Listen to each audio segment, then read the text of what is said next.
नमस्कार. जय श्रीराम. पांडुरंग हरे रामकृष्ण हरे विठ्ठला गोविंदा. गुरुर ब्रह्मा गुरुविष्णू गुरुदेव महेश्वरा गुरु साक्षात परब्रह्म तस्मै श्री गुरुवे नमः. सनातन हिंदू धर्म आणि हिंदू संस्कृती ही जगात सगळ्यात श्रेष्ठ आहे. आहे म्हणजे आहेच. वेद आणि उपनिषद पुराण त्याच्यामध्ये सगळं विज्ञान आहे. तरी सेक्युलरवाले धर्मनिरपेक्ष मानणारे त्यांचा पण एक धर्मच आहे. धर्मनिरपेक्ष असणं हा सुद्धा एक धर्मच आहे, लक्षात ठेवा. त्यांना धर्म म्हणजे काय? धारण करणे. जे काय आपण धारण करतो त्याला धर्म म्हणतो. म्हणजे एखादा चोर असेल तर चोरी हा त्याचा धर्म आहे, त्यांनी धारण केलेलं आहे, त्या पद्धतीचं ते आहे. त्यामुळं धर्माशिवाय माणसाला आणि ज्या धर्मामध्ये माणूस जन्माला येतो त्या धर्माचे ऑटोमॅटिक हे लक्षात ठेवा संस्कार त्याच्यावरती झालेले असतात. त्याने ते पालन करायचं का नाही करायचं हे त्याच्या हातात नसतंच. ते तुमच्या रक्तात, ते तुमच्या जीन्समध्ये. म्हणून साठी तर गोत्र, वंश, जात आणि ह्या सगळ्या गोष्टी महत्त्वाच्या असतात. आणि त्याच्यानुसारच माणसाचं वर्तन आणि वर्तमान ह्या दोन्ही गोष्टी अवलंबून असतात. तर आजच्या ह्याच्यामध्ये काय आहे, सार्थ श्री मनुस्मृती या ग्रंथाबद्दल बऱ्याच लोकांचं वाईटच मत आहे. जे बौद्ध धर्मवाले वगैरे आहेत ते विशेषतः जास्त करून, किंवा सेक्युलरवाले. तर ह्याच्यामध्ये खूप सुंदर आहे. ढोल गवार पशु शूद्र नारी ताडन के अधिकारी नावाचा एक श्लोक आहे. त्याचा इतका विपर्यास केला लोकांनी की नारीला दाबून ठेवायचंय, स्त्रियांना दाबून ठेवणे किंवा हाणणे मारणे असा अर्थाचं घेतलेला आहे, किंवा शूद्रांना. तर तो जो श्लोक आहे एक तर 2000 वर्षापूर्वीचा आहे. आणि त्यावेळेची समाज रचना आणि त्यावेळेचा समाज, त्यावेळेची लोकसंख्या ह्याच्यावरती जो आहे, ह्याच्यामध्ये स्त्रियांवरती अन्याय आहे का? तर नाहीये. शूद्रांवरती तर अजिबात नाहीये. आणि ढोल गवार पशु, गवार म्हणजे अडाणी माणूस, पशु म्हणजे जनावर कुठलं पण, पशु नारी ताडन के अधिकारी. ढोल म्हणजे काय लक्षात ठेवा, ढोल म्हणजे आपण जे वाजवतो ना तो ढोल. ताडणे ढोलाच्या भाषेमध्ये ताडणे म्हणजे आवळून बांधणे.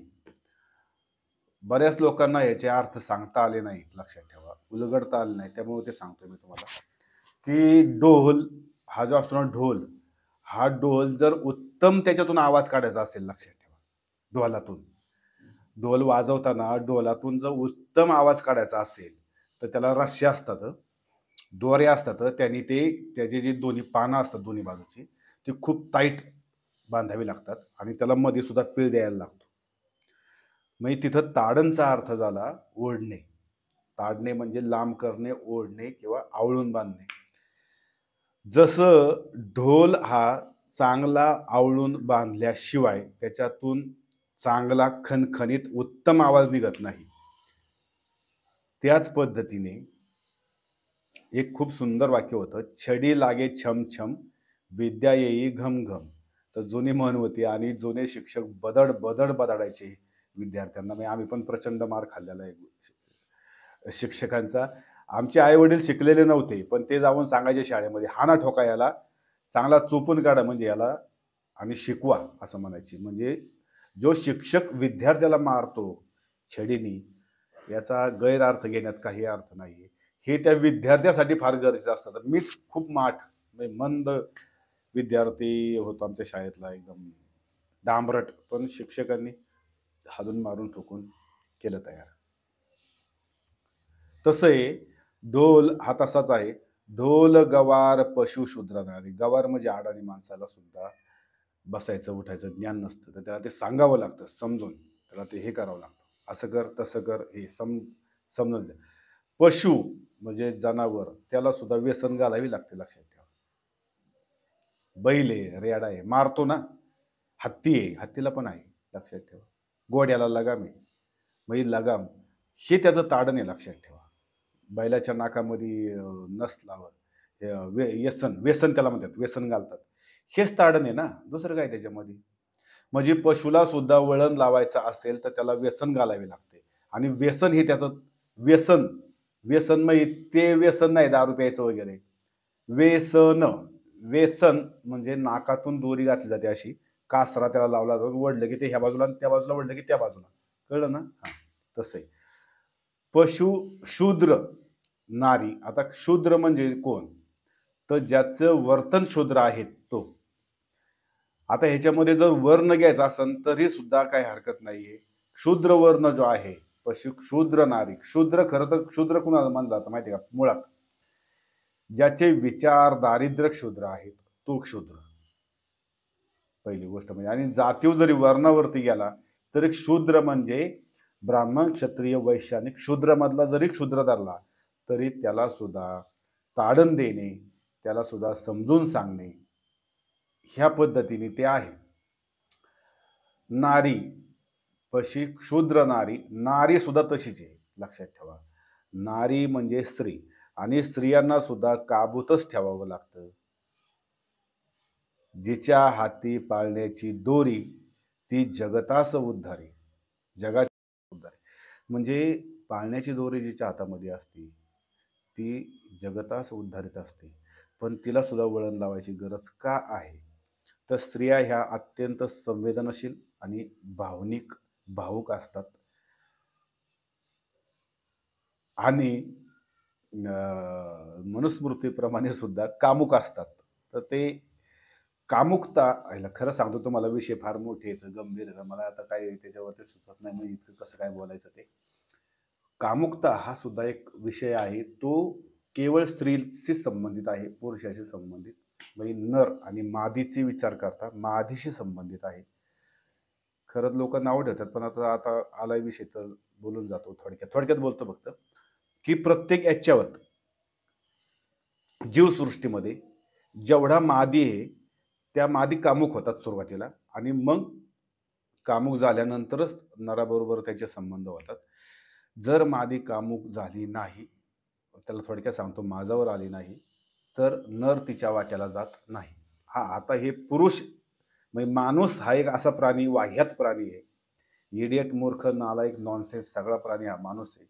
आणि त्याला हे बलात्कार करण्याचं, बावळटपणाचं हे. पण स्त्रियांना सुद्धा ताडणे, समजून सांगणे, स्त्रियांना काबूत ठेवणे हे फार गरजेचं आहे. स्त्रिया जर आता तुम्ही बघत आहात समाजामध्ये काय चाललंय, वाह्यातपणा जो झाला तो स्त्रियांमुळेच होतो. हे 100% सत्य आहे. स्त्री जर तुमच्या हाताबाहेर गेली तर ती कुणाच्या बापाला ऐकणार नाही. ते तर कुणाच्याच ऐकत नाही. का ते म्हणतात ना, नंगे से खुदा भी डरता है. तसं आहे. स्त्री एकदा हाताच्या बाहेर गेली तर तुमच्या बापाला पण ती सपनाच्या सापडणार नाही, हाताला लागणार नाही. ती तिच्या जीवनाचं वाटोळं करून घेते. झालेत स्त्रियांचे वाटोळे असे. पण तो विषय बाजूला राहिला. तर स्त्रियांना सुद्धा वळण लावणं गरजेचं असतं, म्हणजे म्हणूनसाठी आहे ते, की ढोल गवार पशु शूद्र नारी ताडण की अधिकार. इतकं साधं सोपं आहे ते. ते कोणी स्वतःवर घ्यायची गरज नाही आणि स्वतः जर दोष असतील तर ते तुम्ही सरळ करायला पाहिजे. उदाहरण तुम्हाला सांगतो, एक ह्याच्यामध्ये उदाहरण आहे मनुस्मृतीमध्ये, की जर शूद्र पादला तर त्याचं ढुंगण कापावं आणि थुकलं तर त्याची जीभ कापावी. असं एक आहे त्याच्यामध्ये 2-3. तर ब्राह्मणासमोर. तर ते पण सत्य आहे, तुम्हाला सांगतो का. आताच्या काळाला लागू होतंय ना ते. एखादा साधा शिपाई मुख्यमंत्र्याच्या पुढे जाऊन थुकू शकतो का? आणि मुख्यमंत्र्याच्या तिथं जाऊन त्याने पादू शकतो का तो? म्हणजे खूप मोठ्या पंतप्रधानांच्या समोर. तर आताच्या काळामध्ये वर्ण अशा पद्धतीने म्हणजे अधिकार. वर्ण म्हणजे वर्ण होते ते अधिकार होते. तर तेव्हा ब्राह्मणांचे अधिकार श्रेष्ठ होते आणि होते आणि आता सुद्धा आहेत आणि त्यांचं जीवन अत्यंत उच्च दर्जाचं असतं, लक्षात ठेवा. तुम्ही जर त्या पद्धतीने जगण्याचा प्रयत्न केला तर तुम्हाला कळून येईल की ते जीवन किती सुंदर आहे ते. पण ते आता काय म्हणतात ना ते, उंबरातील किडे मकोडे उंबरी करती लीला. तशी गत आहे. जो तो आपापल्या वंशामध्ये, जो तो आपापल्या बुद्धीमध्ये, त्याच्या मेंदूमध्ये जेवढं ज्ञान भरलं गेलेलं आहे. ज्ञान म्हणजे फक्त माहिती, माहिती आणि आता सर्रास YouTubeवरती अत्यंत वाईट दर्जाचं त्याचं ते विश्लेषण केलं जातं. एकदम फडतूस माणसं, त्यांचा अभ्यास नाही, काही नाही. अभ्यास ते प्रकट व्हावे, नाहीतरी झाकुनी असावे, असं ते आहे. पण अभ्यास एकतर वाचून काय होत नसतंय. काला अक्षर भैस बराबर. वाचून काहीही होत नाही. हां, वाचन करायला पाहिजे, पण वाचून तुमचं घासून पुसून घेतलं, तरच तुमच्या मेंदूत जातं. ते वाचलेलं आणि ऐकून तर अजिबातच नाही. आहे श्रवण आहे तसे कार्यसिद्धी वगैरे, पण कसं आहे माहिती आहे का, तुमची बुद्धी किती चालते त्याच्यावरती. जसे गुरु हा चे पाय मातीचे आहेत का पाहून घ्यायचा असतो. गुरुसुद्धा गुरुची पण परीक्षा घ्यायची असते शिष्याने. तशा पद्धतीने ते आहे. ही गुरु परंपरा जी आहे ना, ती हिंदू धर्माची आहे, लक्षात ठेवा. आणि हिंदू धर्म जगातला सगळ्यात श्रेष्ठ धर्म आहे. ह्याच्यामध्ये वाद नाही. आता मी त्याच्यात कधी-कधी करणार आहे हळू त्याचं थोडंसं विश्लेषण, की तो किती श्रेष्ठ आहे. हिंदू धर्म हा माणसाच्या आत्म्याचा अभ्यास करणार आहे, लक्षात ठेवा. अध्यात्म हे आत्म्याचं शास्त्र आहे. जसं भाषेला व्याकरण आहे.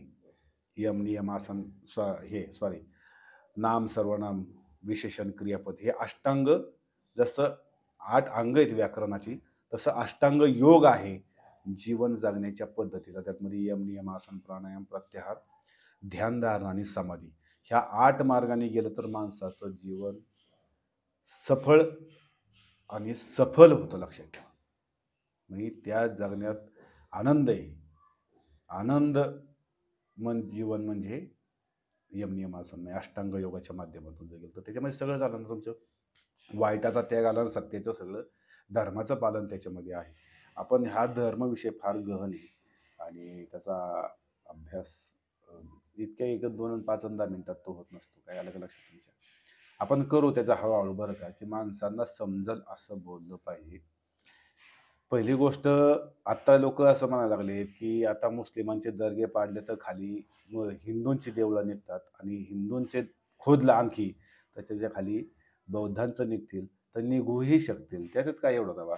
बौद्ध, गौतम बुद्ध हे हिंदूच आहेत, लक्षात ठेवा. आणि ते हिंदूमधून बाहेर गेलेले आहेत. फक्त त्यांच्या विचारांचं आचरण आता आता ते कोणी चालू केलेलं आहे, म्हणजे जे आंबेडकरवादी आहेत ते, किंवा जे शूद्र आहेत ते, त्यांनी त्याचं आचरण केलेलं आहे. मुळात तो जरी धर्मश्रेष्ठ म्हणजे मुळात तो धर्म, तसं हिंदू धर्मामध्ये कुठला गट नाही. म्हणजे त्याच्यामध्ये सगळ्या जातींचा समावेश आहे. वसुधैव कुटुंबकम. त्या पद्धतीने हिंदू धर्मामध्ये कोणीही येऊ जाऊ शकतो, काही हरकत नाही. बौद्ध धर्मामध्ये आता जायचा विचार करतात, म्हणजे जायचं असेल तर लोक 100 वेळा विचार करतात. कारण काय माहिती आहे का, की एक समूह तयार झाला. बरं, जो समूह झाला, की जो आतापर्यंत ज्याला आपण क्षुद्र म्हणत होतो, आलं का लक्षात तुमच्या, त्या समूहाने त्याच्यामध्ये एंट्री केली, प्रवेश केला. तेव्हापासून बौद्ध धर्माकडे पाहण्याचा लोकांचा दृष्टिकोन हा शूद्र झाला. आलं का लक्षात?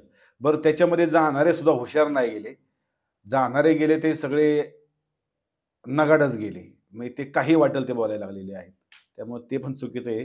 बौद्ध धर्माचं त्यांनी पालन करायला पाहिजे. पण एक तुम्हाला निश्चित सांगतो मी, बौद्ध धर्म हा सिकंदराच्या हे आल्यानंतर बौद्ध धर्माचा प्रचार त्या काळामध्येच हिंदू धर्माला ग्लानी आली होती आणि बौद्ध धर्माचा प्रचार आणि प्रसार सुरू झाला. पण हिंदू राजेंनीच बौद्धांची मंदिरं त्या काळामध्ये बांधली होती.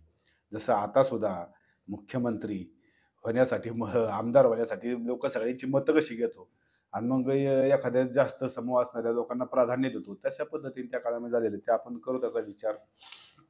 तर ढोल गवार पशुक शूद्र नारी ताडन के अधिकारी हे त्या काळामध्ये होतं, ते आता पण चालू राहणार आहे, लक्षात ठेवा. आता त्याचा काळ कसा आहे, आता कसं आहे माहिती आहे का, क्लास 1 क्लास 2 ऑफिसर असतात ना, आणि मग शिपाई, आणि अगदीच खाली गेलं तर कॉर्पोरेशन मध्ये काम करणारे लोक, सफाई कामगारवाले, नाले सफाई करणारे वाले वगैरे, हे हे सगळे त्याच्यामध्येच आले.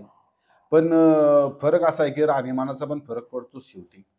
ज्याचं पहिली वर्ण व्यवस्था ही कामावरती अवलंबून होती. म्हणजे तुमचं ज्या पद्धतीचं काम होतं त्या पद्धतीचा वर्ण होता. आणि त्याच पद्धतीची तुम्हाला वागणूक मिळवता येते. त्याचं कारण तसंच होतं. त्याचं कारण तसंच का होतं लक्षात ठेवा, की उदाहरण सांगतो तुम्हाला एक तेली समाजाचा माणूस पहिलं तेल काढायचा. मग तेल काढायचा तर त्याच्या अंगाला पण तेल चिकटायचं आणि त्याच्यामुळे त्याच्या अंगावरती बारीक जीवजंतू बसायचे म्हणून त्याला लांब बसवायचे किंवा न्हावी समाजाच्या अंगावरती केस पडायचे. ते झालं. त्याच्यानंतर मैताला गेल्यावर अंघोळ करायची असते. कारण मैताच्या सुद्धा शरीरातून बाहेर बारीक-बारीक जंतू होतात. ते जो मैताला जातो त्याच्या अंगावर जातात. त्यामुळे आल्यावर अंघोळ करायची असते. केस वगैरे स्वच्छ धुवायचे असतात. तसं शूद्र लोकांचं पहिलं काम हे शूद्रच होतं. म्हणजे कामच शूद्र होतं म्हणून त्यांना शूद्र म्हटलं गेलं. दुसरं काही नाही त्याच्यामध्ये. काम क्षुद्र होतं म्हणजे काय होतं माहिती आहे ना, जुन्या काळामध्ये. तर तसं आता हे चामड्याची कामं करणारे येतं. मग हे अत्यंत खालच्या दर्जाचं काम आहे ॲक्चुअली ते. तर त्या पद्धतीने त्यांचं होतं आणि त्याच्यामुळे त्यांना ते दूर-दूर ठेवलं जात होतं. दुसरं काही नाही. तुमचं काम बदला, आता सुद्धाच्या काळात सुद्धा.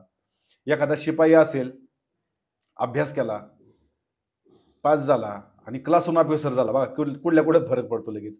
मग कालपर्यंत जो शिपाई होता त्याने आतून परीक्षा दिली आणि तो डायरेक्ट क्लास वन ऑफिसर झाला. एखादा पोलीस असतो, तो डायरेक्ट पी-आय वगैरे होतो किंवा म्हणजे नाही का कमिशनर लेव्हलच्या परीक्षा सुद्धा देऊन तो त्या लेव्हलला जातो. म्हणजे मला काय माहिती तुम्हाला कळलं का?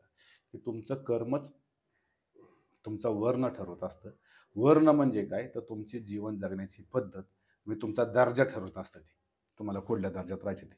म्हणजे तुमचं कर्म तुमचा दर्जा ठरवतं. म्हणून तुमचं काम काय आहे हे महत्वाचं आहे. याचा अर्थ आता सुद्धा खालचं काम करणारी माणसं ही वाईट आहेत अशातला भाग नाही. पण त्यांनी सुद्धा उत्तम कसं राहता येईल हे पाहता यायला पाहिजे. जय श्रीराम.